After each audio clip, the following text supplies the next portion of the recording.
Is Hamas using crypto to attack Israel? We don't know. Reports this week about multi-million-dollar Hamas crypto financing may have left a faulty impression. This Tuesday, October 10, the Wall Street Journal put out a report claiming that Hamas and other Palestinian terrorist groups were using crypto to finance their operations. Hamas militants behind Israel attack raise millions in crypto. Read the headline. The piece, based on analysis from blockchain forensics groups, claimed that between August 2021 and June this year, Hamas had raised $41 million in crypto and that law enforcement was struggling to contain the flows. This is an excerpt from the Node newsletter, a daily roundup of the most pivotal crypto news on CoinDesk and beyond. You can subscribe to get the full newsletter here.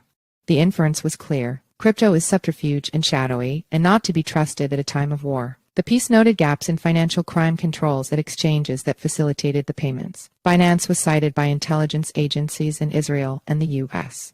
as one platform where suspicious transactions might have occurred. So how worried should we be about terrorist financing via crypto? We spoke with Yair Fanusi, a former CIA staffer who has been tracking crypto financing of terrorism since 2016. He is now Director of Policy for Anti-Money Laundering AML and Cyber Risk at the Crypto Council for Innovation, a San Francisco group that promotes the use of decentralized technology. Fanusi argued that crypto is far from a golden ticket for groups wanting to raise money secretly. In fact, it may be the exact opposite. The public nature of public blockchains, exchanges, and wallet addresses opens up terrorist financing to scrutiny. It's a double-edged sword. The terrorist group may get some donations from a donor who is, dumb enough to fund your public wallet. But that's going to raise the risk of that person being caught and coming under the radar of security, he said. In fact, Hamas said in April that it was suspending its Bitcoin BTC donation campaigns for exactly this reason. Reading between the lines, they're saying, look, we've been raising this, we've been getting donations, but what it's doing is bringing attention to us when these wallets are being publicized. It's allowing intel security law enforcement to actually go after and find who our supporters are and learn about the network, Fanusi added. When Fanusi first started tracking crypto financing for terrorism in 2016, Hamas raised about $600 that year. But after some success in 2019 and 2020, the flow of crypto donations has started to slow.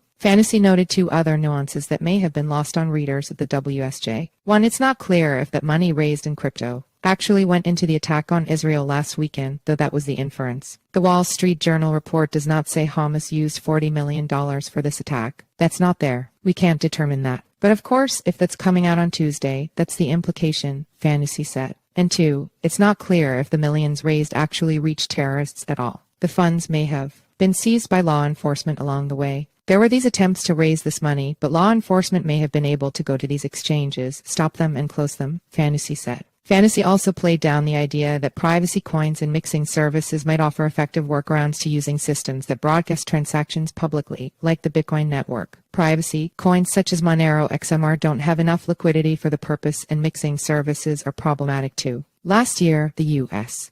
sanctioned Tornado Cash, an ethereum mixer used by Lazarus, a North Korean hacking group, showing how far the arm of the law can stretch. The WSJ report raises issues that have long been debated in crypto circles. Is crypto a tool for increased privacy or increased transparency in transactions, financial or otherwise? To critics of crypto, it is a subterfuge system best snuffed out and contained. To advocates, it improves accountability and keeps actors honest because they have to show their dealings to the world. The public has generally failed to get its head around this paradox, and reports like the WSJ's hardly help to educate on the nuance. Fanusi, in fact, sounds relatively optimistic that improved AML and Know Your Customer (KYC) procedures will help allay terrorist concerns going forward. The industry is taking illicit finance even more seriously. There are incentives to strengthen AML, he said, and I think we're going to see a push within the ecosystem to see that, which is good.